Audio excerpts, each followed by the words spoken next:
ఆ ఫోన్ వల్ల నీకేం ఉపయోగం సీత అని చెప్పి రేవతి అంటుంది. ఈ ఫోన్ నుంచే కదా కిడ్నాప్ చేపించిన వాళ్ళతో ఆ నాగు మాట్లాడింది. కిడ్నాప్ చేపించింది ఎవరో కాల్ లిస్ట్ చెక్ చేస్తే తెలుస్తుంది కదా పిన్ని అని చెప్పి సీత చెప్తుంది. నువ్వు చెప్పింది correct Sita, call list check చేయి అని చెప్పి కిరణ్ అంటాడు. ఇక సీత ఫోన్ని ఓపెన్ చేయబోతూ ఉంటే ఈ ఫోన్ ఓపెన్ అవ్వట్లేదేంటి అని చెప్పి కిరణ్తో చెప్తూ ఉంటుంది. ఫోన్ ఇలా ఇవ్వమ్మా చెక్ చేస్తానని చెప్పి కిరణ్ అంటాడు. కిరణ్ ఫోన్ ఓపెన్ చేసి చూడబోతూ ఉంటే పాస్వర్డ్ లాక్ చేసి ఉందమ్మా, ఈ ఫోన్ లాక్ ఓపెన్ అవ్వాలంటే పాస్వర్డ్ తెలియాలి అని చెప్పి కిరణ్ అంటాడు. ఇప్పుడు పాస్వర్డ్ తెలియాలంటే ఆ నాగు కంపల్సరీ కావాలని చెప్పి రేవతి అంటుంది. అవసరం లేదు రేవతి, ఏదైనా షెల్ షాప్కి వెళ్ళి లాక్ ఓపెన్ చేయమంటే చేస్తారు అని చెప్పి కిరణ్ అంటాడు. అయితే ఇప్పుడే షెల్ షాప్కి వెళ్ళి లాక్ ఓపెన్ చేపిస్తాను, కాల్ లిస్ట్ చెక్ చేస్తాను అని చెప్పి సీత చెప్తుంది. సరే సీత తొందరగా పని చేయి అని చెప్పి రేవతి అంటుంది. ఇక మరోవైపు మహాలక్ష్మి, జనార్దన్, గిరి, అర్చన, గౌతమ్ హాల్లో కూర్చుని ఉంటారు. ఇంకా లాయరు ఆడిటర్ రాలేదేంటి మహా అని చెప్పి జనార్దన్ అంటాడు. డాక్యుమెంట్ తయారు చేస్తున్నారంటే జన వస్తున్నారని ఫోన్ చేశారని చెప్పి మహాలక్ష్మి చెప్తూ ఉంటుంది. రామ్ నిజంగా చాలా మంచివాడు, అడగగానే తన వాటాలో నుంచి షేర్స్ ఇస్తున్నాడు అని చెప్పి అర్చన చెప్తూ ఉంటుంది. అప్పుడే రామ్ కిందికి వస్తూ ఉంటాడు.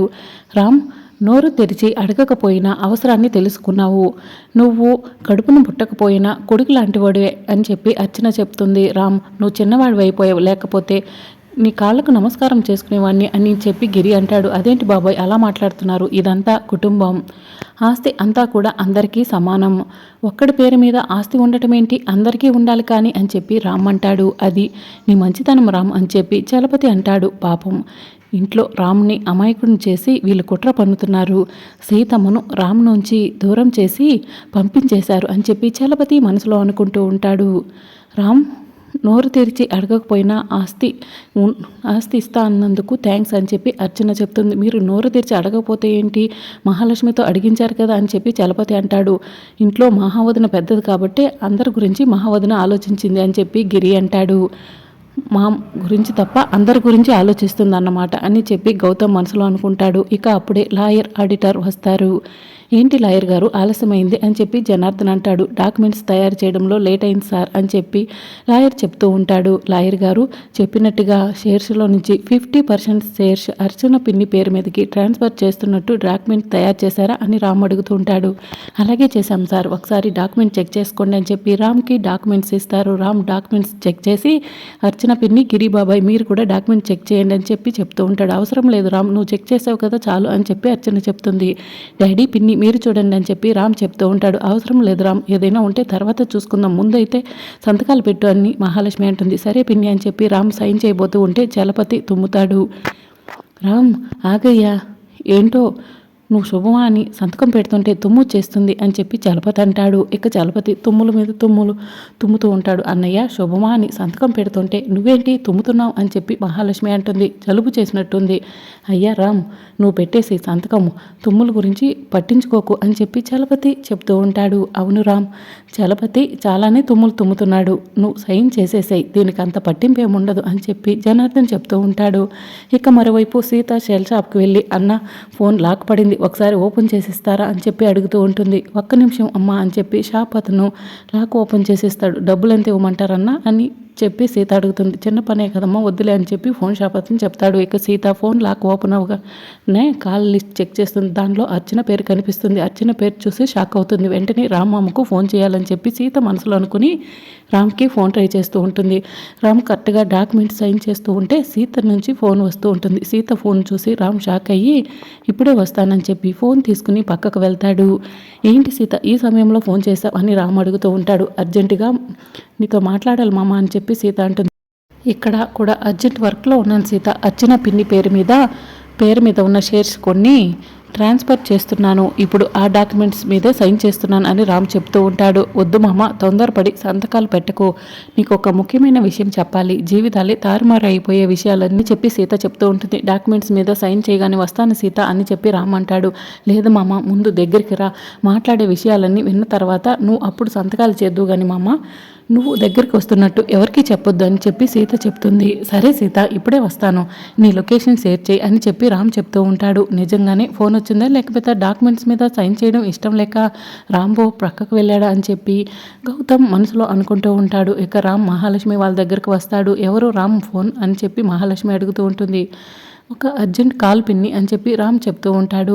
సరే రామ్, లాయర్ గారు ఆడిటర్ గారు వెయిట్ చేస్తున్నారు, డాక్యుమెంట్స్ మీద సైన్ చేయి అని చెప్పి మహాలక్ష్మి చెప్తుంది. అర్జెంటుగా బయటకు వెళ్ళాలి పిన్ని, వచ్చిన తర్వాత డాక్యుమెంట్స్ మీద సైన్ చేస్తాను, అప్పటి వరకు లాయర్ గారు ఆడిటర్ గారు వెయిట్ చేస్తారని చెప్పి రామ్ చెప్తూ ఉంటాడు. అదేంటి రామ్, ముందు డాక్యుమెంట్స్ మీద సైన్ చేసి వెళ్ళొచ్చు కదా అని చెప్పి అర్జున్ అంటుంది. రామ్ ఏదో అర్జెంట్ పని అంటున్నాడు కదా, వచ్చిన తర్వాత తప్పకుండా సైన్ చేస్తాడులే అని చెప్పి చలపతి అంటాడు. వెళ్ళొస్తాను పిన్ని అని చెప్పి రామ్ అక్కడి నుంచి బయలుదేరతాడు. ఇక మరోవైపు రామ్ ఎక్కడికి వెళ్ళుంటాడు, అసలు ఇంత అర్జెంట్ పని ఏంటి అని మహాలక్ష్మి ఆలోచిస్తూ ఉంటుంది. ఇక మరోవైపు సీత వెయిట్ చేస్తూ ఉంటుంది. రామ్ సీత దగ్గరికి వెళ్ళి, సీత అక్కడ అంత అర్జెంట్ వర్క్లో ఉంటే అర్జెంటుగా రావాలి అన్నావు, ఏంటో ఆధారాలు చూపిస్తా అన్నావు, ఏంటి ఆధారాలు అని చెప్పి రామ్ అడుగుతూ ఉంటాడు. మామ నిన్న నాగు ఆ ఇంటికి వచ్చాడంటే మీరెవరు కూడా నమ్మలేదు కదా అని సీత అంటూ ఉంటే, నాగు ఆ ఇంట్లో ఎక్కడా కూడా కనిపించలేదు కదా సీత అని చెప్పి రామ్ అంటాడు. నాగు ఇంటికి వచ్చాడు మామ, నాగుని ఇంట్లో వాళ్ళే తప్పించారు అని చెప్పి సీత చెప్తూ ఉంటుంది. ఇంట్లో వాళ్ళ నాగుని తప్పించాల్సిన అవసరం ఎవరికి ఉంది సీత అని చెప్పి రామ్ అంటూ ఉంటాడు. నిన్న ఆ ఇంటికి వచ్చినప్పుడు నాగు తన ఫోన్ని వదిలిపెట్టి వెళ్ళిపోయాడు మామ అని చెప్పి సీత చెప్తూ ఉంటుంది. నీకెక్కడ దొరికింది నాకు ఫోన్ అని చెప్పి రామ్ అడుగుతూ ఉంటాడు. ఇంట్లోనే దొరికింది మామ, నాగు పారిపోలేదు, ఇంట్లో వాళ్ళే తప్పించారని చెప్పి సీత చెప్తూ ఉంటుంది. ఇంట్లో వాళ్ళు నాగుని ఎవరు తప్పించి ఉంటారు సీత అని రామ్ అడుగుతూ ఉంటాడు.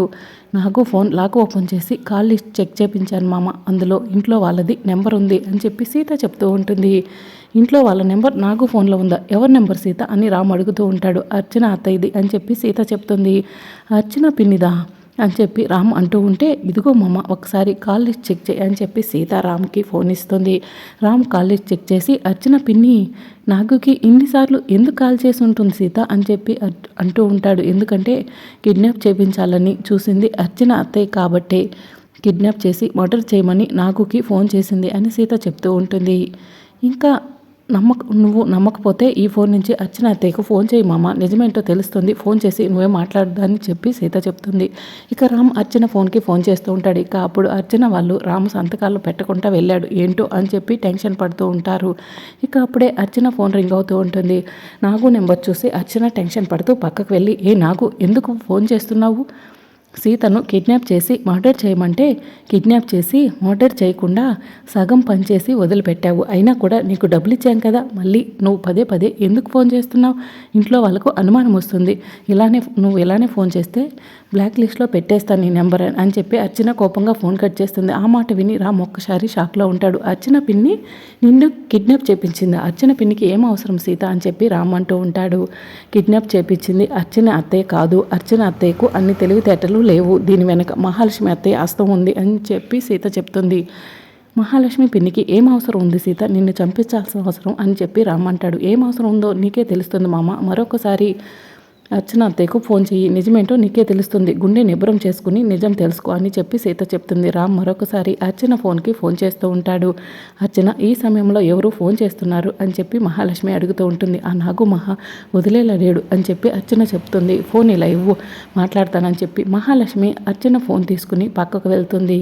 మహాలక్ష్మి ఫోన్ లిఫ్ట్ చేయబోతూ ఉండగా అప్పుడే జనార్దన్ వచ్చి, ఏంటి మహా ఈ ఫోన్లో, అక్కడ లాయర్ గారు ఆడిటర్ గారు కోసం వెయిట్ చేస్తున్నారు, ఈ సమయంలో ఫోన్లో మాట్లాడడం కరెక్ట్ కాదు, ఇందాకటి దాకా అర్చన ఇప్పుడేమో నువ్వు, కాసేపు సంతకాలు పూర్తయ్యే వరకు ఆ ఫోన్ని స్విచ్ ఆఫ్ చేయి అని చెప్పి జనార్దన్ అంటాడు. ఇంకా మహాలక్ష్మి ఫోన్ని స్విచ్ ఆఫ్ చేస్తుంది. సీత కాల్ ఎవరు కూడా లిఫ్ట్ చేయట్లేదు అని రామ్ చెప్తూ ఉంటాడు. అయితే మరొకసారి ట్రై చేయి మామ అని చెప్పి సీత చెప్తుంది. మరొకసారి రామ్ ట్రై చేస్తే స్విచ్ ఆఫ్ అని చెప్తూ ఉంటుంది. స్విచ్ ఆఫ్ అయింది సీత అని చెప్పి రామ్ అంటాడు. ఇదేదో జరుగుతుందని నాకు తెలుసు మామ అని చెప్పి సీత అంటుంది. ఇప్పుడైతే ప్రస్తుతానికి అర్చన అత్తయ్య నీ కిడ్నాప్ వెనుక ఉందని నిజం బయటపడింది కదా, రా సీత ఇంటికి వెళ్దాం అని చెప్పి రామ్ సీతను తీసుకుని కోపంగా ఇంటికి వెళ్తూ ఉంటాడు. మరి రాబోయే ఎపిసోడ్లో ఏం జరగబోతుందో తెలుసుకోవాలనుకుంటున్నారా? అయితే ఛానల్ని సబ్స్క్రైబ్ చేసుకోండి.